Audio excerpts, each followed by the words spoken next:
तो बेगर सेट के इस वाले एपिसोड की शुरुआत वहीं से होती है जहां हम लोग को पिछली बार दिखाया गया था अपना लेजेंडरी बुड्ढे की लड़ाई के दौरान जब बेहोश होने के बाद होश में आया था ना, उसके बाद से तो यहाँ अपने लेजेंडरी बुड्ढा झरने के नीचे बैठ के अपने डिसाइपल को ज्ञान दे रहा है। जैसे कि इस बेगर सेट का एंशिएंट टाइम से ही फाउंडेशन है लॉयल्टी और सिविलिटी। तो इस चीज को अगर इग्नोर कर दिया जाए ना, जैसे कि एक करप्ट रूट पूरे जंगल को पचा के करप्ट करने में काफी होता है, वैसे ही हमारे बेगर सेक्ट में भी चल रहा है। यह बोलने के बाद अपने लेजेंडरी बुड्ढा आगे कहता है कि रायन, अगर मैं तेरे जैसे यंग होता ना, तब मैं इस बेगर सेक्ट को बिल्कुल ही शुरुआत से दोबारा बनाता। तो अब इस बात को सुनकर अपना कहता है क्या मास्टर बेगर सेक्ट के बारे में बात कर रहे हैं ना। जिस बात को सुन के अपना लेजेंडरी बुड्ढा कहता है कि तू इस बात को समझ जाएगा ग्रेजुअली कि मैं क्या समझाने की कोशिश कर रहा हूँ। ये बोलते ही अपने लेजेंडरी बुड्ढा हंसने लगता है और मतलब अपने से पूछता है क्या वो क्यूरियस है कि अपने लेजेंडरी बुड्ढा किस तरह के एक बेगर सेक्ट को ड्रीम करता है। और यार यहाँ सीन चेंज हो गया ना, वो लोग झरने के नीचे से झरने के ऊपर पहुंच गए कब। तो यहाँ आज के दिन अपने लेजेंडरी बुड्ढा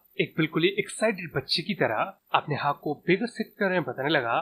और ये साइड अपने मास्टर का अपने मतलब ने कभी नहीं देखा। उन्होंने जैसे कि बेगर सेक्ट के पूरे के पूरे पेंटिंग बना दिया। तो यहाँ सारे डिटेल और सब कुछ बता देने के बाद अपने लेजेंडरी बुड्ढा को एक फाइनल टेक्निक दिखाता है, जिसको दिखाने से पहले अपने लेजेंडरी बुड्ढा उसे कहता है इस मूव को हमेशा याद रखना। तो यार पहले ये जब मूवमेंट दिखा रहा था ना, तब मतलब सच में लग रहा था अपने लेजेंडरी बुड्ढे का उससे भी ज्यादा लेजेंडरी मूव होगा कोई। लेकिन इस मूव को परफॉर्म करने के बाद वो लेजेंडरी मूव था भीख मांगने का।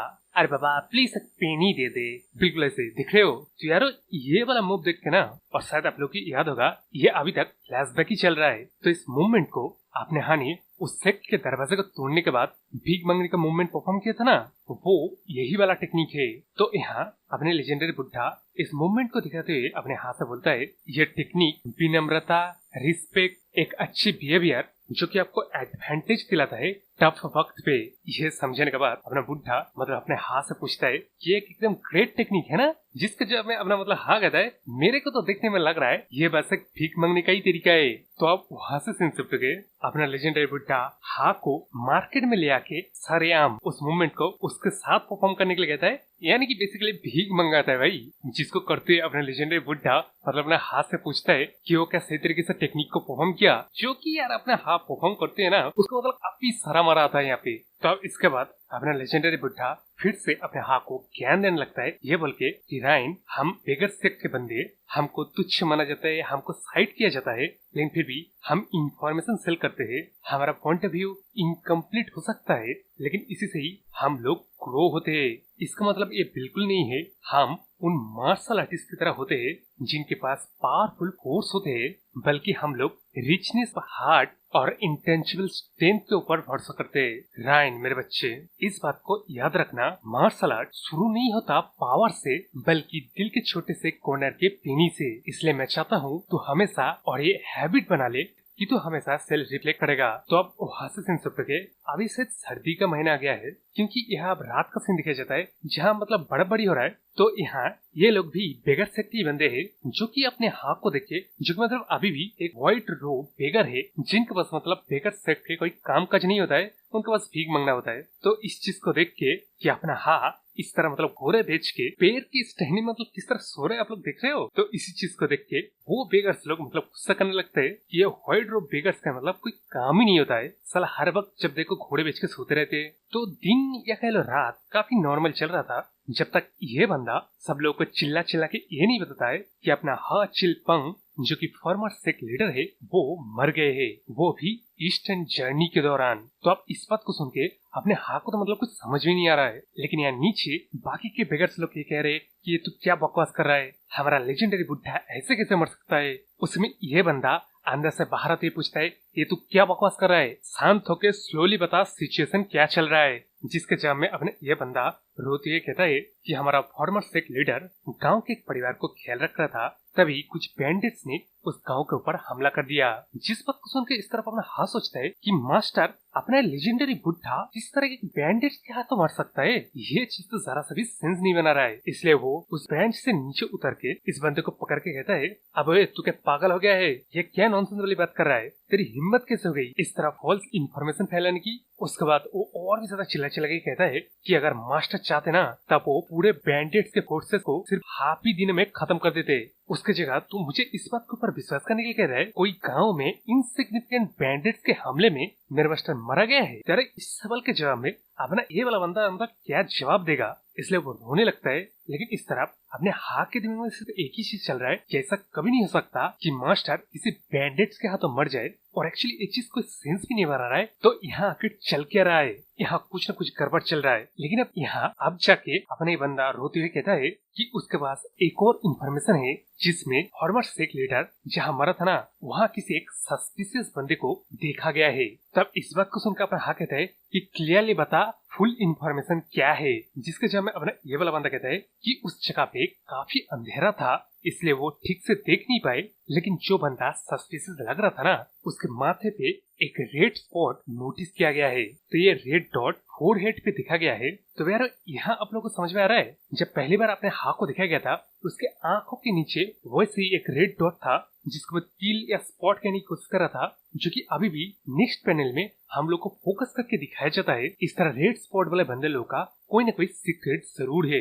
तब इसी के बाद ये फ्लैशबैक खत्म हो जाता है। तभी प्रेजेंट में अपने पीछे कैरी होने वाला बंदा अपने हाथ से रैन करके बोलता है कि वो क्या मास्टर की वजह से बेकर सेट को छोड़ने की बात कर रहे हैं ना। जिसके जब मैं अपना हाथ वो सारे पुराने दिनों का बातों को याद करते हुए रोते रोते लेकिन स्माइल करते हुए इस बंदे से बताता है, मैं क्यों इस वजह से छोड़ के जाऊंगा, मैं तो बस बेगर जैसे लाइफ को छोड़ने के लिए बेगर सेट को छोड़ने की बात कर रहा हूँ। इसके बाद यहाँ उन लोगों को पहाड़ी चना हो गया तो अपना हाथ इस बंदे को वहीं पे उतार के अकेला ही आगे जाते हुए वही वाला गाना गाने लगता है जो गाना उसके मास्टर हमेशा गा करता है। यानी कि सारे डिलीशियस खाना वगैरह के नाम का ना ऐसे बस गाने की तरह गाते हुए चलते हुए अपने मन में सोचता है कि उसने जब ये डिसाइड किया था कि वो बेगर सेक्टर छूट के जाएगा तब उसके मास्टर ने सेंस करके उससे पूछा था कि रायन तूने क्या सोचा है इसके बाद तू कहाँ जाएगा। तब इसके बाद हम लोग को नेक्स्ट पैनल में दिखाया जाता है जहाँ के अपना हाँ बताता है कि उसने डिसाइड किया था कि वो मास्टर को फॉलो करेगा। लेकिन इस पैनल में आप लोग देख रहे हो ये जगह ये मतलब जंग की मैदान लग रहा है भाई, जहाँ की अपना हाँ अकेला खड़ा है।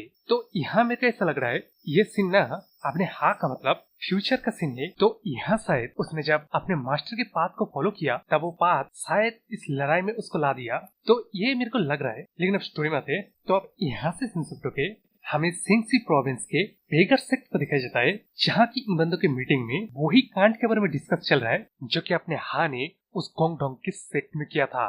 तो अब इससे मिलो, इसका नाम न्यामहन है जो कि गोनहॉन इस हॉल का मास्टर है। तो इस मीटिंग में कोई बंदा कहता है उसे अगर इस तरह के मिस फैलाना ही था तो मतलब कहीं और जगह फैला था, वहीं पे फैलाना क्या जरूरी था क्या। तो अब इस बात को सुन के यह संकल जो कि मतलब बेगर सेक्ट का इन्फ्रोसर है, ये बंदा कहता है हम लोग के यहाँ जो भी कहे उसने तो वहाँ कारनामा कर दिया है ना, तो हम लोग को अभी उनके गुस्से से निपटने के लिए कुछ प्लान बनाना चाहिए। जिस बात को सुन के उस तरफ ये बंदा जो कि एल्डर है, इसका नाम बेंजेक है, जो कि कहता है हम लोग राइट्स अलायंस का पार्ट बन पाए क्योंकि हम लोगों ने लाइन कोर्स नहीं किया है। लेकिन अभी अपने हाँ ने जो किया ना वैसा कांड पिछले 300 सालों से जब मतलब बेगर सेक्ट को बनाया गया है तब से व्हाइट रूप का ऐसा कोई बेगर इस तरह बड़ा कोई रकस खड़ा नहीं किया था। इसलिए अपना ये बंदा सजेस्ट करता है कि उन लोगों को अपने हाँ को मार देना चाहिए जिससे ये दिखाया जाए कि वो जो अपमान किया ना मतलब सेक्ट में घुस के उसके लीडर से किसी एक बेगर से माफी मंगवाना ये तो मतलब अपमान ही हुआ ना। तो वैसे अपमान करने का परमिशन इनके बेगर सेक्ट के कोई भी लीडर ने नहीं दिया है। जिस बात को सुन के अपना ये वाला बंदा कहता है कि सिर्फ एक व्हाइट रोब बेगर के सर भी कर दिया जाए ना तभी उनका जो अपमान हुआ है, जो उनका प्राइड हार्ट हुआ है, वो प्राइड लौटने वाला नहीं है। लेकिन इस बात को ये बंदा इग्नोर करते हुए हॉल लीडर से कहता है कि उन लोगों को अपने हाथ को इमीडिएटली कैप्चर करके एलिमिनेट कर देना चाहिए। जिस बात को सुन के अपने हॉल मास्टर जोर जोर से पहले हंसता है, उसके बाद उन लोगों को कहता है कि मैं समझ रहा हूँ तुम लोग क्या करने की कोशिश कर रहे हो, लेकिन यहाँ तुम लोग को फिक्र करने की जरूरत नहीं है क्योंकि मैं खुद जन मन जन से बात करूंगा। जिस बात को सुन के एक बंदा कहता है कि हॉल मास्टर वो लोग ऐसे बंदे नहीं है जिनके साथ नेगोशिएट करने पे या बात करने पे प्रॉब्लम सॉल्व हो जाएगा। तो अब इस बात को सुन के अपने हॉल लीडर सीरियस होकर कहता है, अच्छा मुझे एक बात पूछने तो पहले, हमारे बेगर सेक्ट के जो डिसाइपल होते हैं उसको दिन दहाड़े वैसे ही बस पीटा गया, जिस मामले को वैसे ही बस छोड़ के हमारे बेगर सेक्ट के बंदे ने उस चीज का बदला लिया, उसलिए उसको सजा देना पड़ेगा। और आप एल्डर, आपका पॉइंट एक गुड पॉइंट है, जो कि 300 साल से जब ये बेगर सेक्ट बना था तब से इस बेगर सेक्ट एक रूल है, और उस रूल के खिलाफ आपने व्हाइट ड्रॉप बेगर गया था जिस लोग पनिशमेंट के हकदार है। लेकिन उसी बेगर सेक्ट के रूल में ये भी तो लिखा गया है, हम बेगर सेक्ट के बंदे के भी अपना एक प्राइड होता है। तो वो रूल क्या था पता है, अपने साथी बेगर्स के साथ लॉयल्टी को ऐसे प्रोटेक्ट कर रखना जैसे वो लॉयल्टी तुम्हारी जिंदगी हो। तो ये बात तुम लोग के साथ पता होगा कि इस पूरे जोंगहन में हमारा बेगर सेक्ट जिसके पास कुछ नहीं है वो सबसे बड़े इंफॉर्मेशन इकट्ठा करने वाले ऑर्गेनाइजेशन बन गया। उसका वजह ये लॉयल्टी है।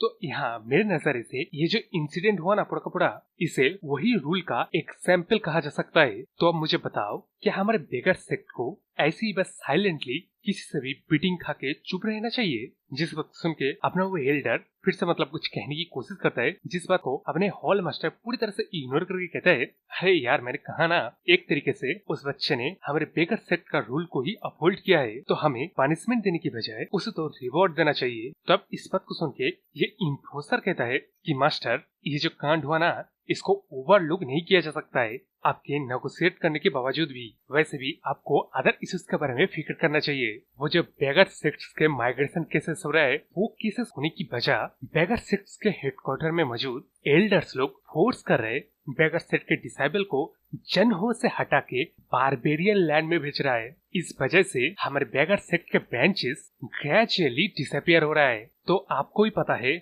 अगर इस इंसिडेंट के बारे में हेडक्वार्टर को पता चल गया तब उन लोगों के पास एक रीजन आ जाएगा हमारे बेगर सेक्ट के डिसाइबल को बारबेरियन लैंड में एक्साइल करने का। तो आप इस इंसिडेंट के बारे में क्या कहेंगे? आप चाहे जो भी कहे, लॉयल्टी से पहले हमेशा अपना जिंदगी होता है। जिस बात को सुन के अपना हॉल मास्टर कहते हैं, अच्छा मैं समझ गया, लेकिन मुझे फिर भी लग रहा है इस इंसिडेंट के बारे में हमें और ज्यादा इन्वेस्टिगेट करना चाहिए। तो अब इसके बाद कोई बाहर से कहता है कि मास्टर, पिंग यहाँ पे आ चुका है। तो यार वो अब जगह पता चल रहा है इस बंदे का नाम पिंग है, जो कि इन लोगों को रिपोर्ट करता है कि अपना प्लान कर रहा है बेगर सेक्ट को छोड़ने का। तो आपको फिक्र करने की जरूरत नहीं है, क्योंकि हमारा हॉल उस कांड के रिस्पॉन्सिबल नहीं ठहरा जाएगा।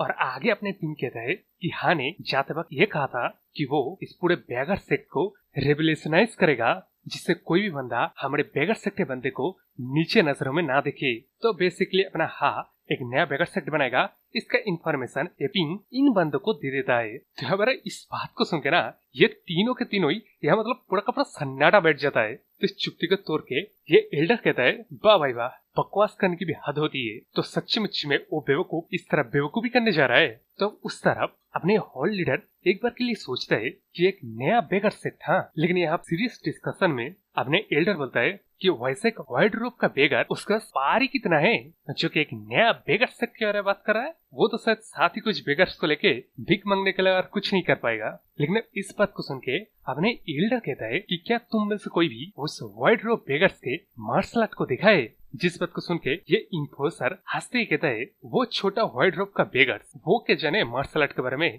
वैसे भी हम लोग को जाना जाता है इंफॉर्मेशन और इंटेलिजेंस के लिए। जिस बात को सुन के वो तीनों के तीनों ही हंसने लगते हैं, लेकिन इसके बाद ही वो तीनों के तीनों चुप हो जाता है। फिर से उस चुप्पी को तोड़ते हुए अपने एल्डर पूछता है, क्या वो वाइड रूप बेगर्स किसी मार्शल आर्ट को सीखा है? लेकिन यहाँ तो अब अपने इस हॉल मास्टर को पता है ना कि अपना कौन है और किसका डिसाइपल है। इसलिए वो अपने माथे पे हाथ रखते कहता है, तुम बेवकूफ के बच्चे लोग, तुम लोग क्या खाक की इंटेलिजेंस ऑर्गेनाइजेशन हो? ये सोचते वो अपने लेजेंडरी बुड्ढे की बात को याद करने लगता है, जिसने कि उससे कहा था कि अपना एक दिन इस करंट वाले बेगर सेक्ट को छोड़ देगा। तो मैं जेन्युइनली क्यूरियस हूँ कि उस जैसा एक बंदा हमारे बेगर सेक्ट को कौन सी दिशा में लेके जाएगा।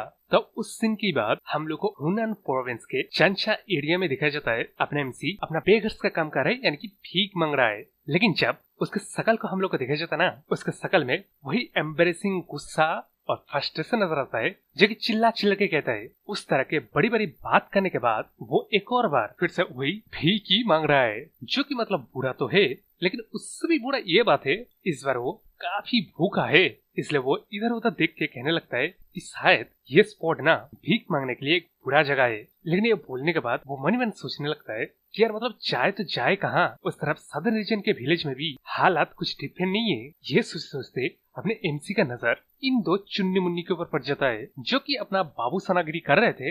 लेकिन अब इन लोगों का क्या पता, इनको ही अपना हाँ घूर घूर के देख रहा है। तो यार जब वो अपने हाँ के पास से गुजरता है ना, तभी अपना हाँ इस बंदे के पैर को पकड़ लेता है, जो कि मतलब काफी जोर से पकड़ता है, इसलिए उसे ये बड़ा वाला झटका लगता है। लेकिन उस तरफ अपना हाँ हंसते कहता है कि एक्सक्यूज मी, क्या आप लोग मुझे कुछ खाना दे सकते हैं? तो यार भीख मांगने का ये शकल दिख रहे हो, और बात यार उसने वैसे ही किया था।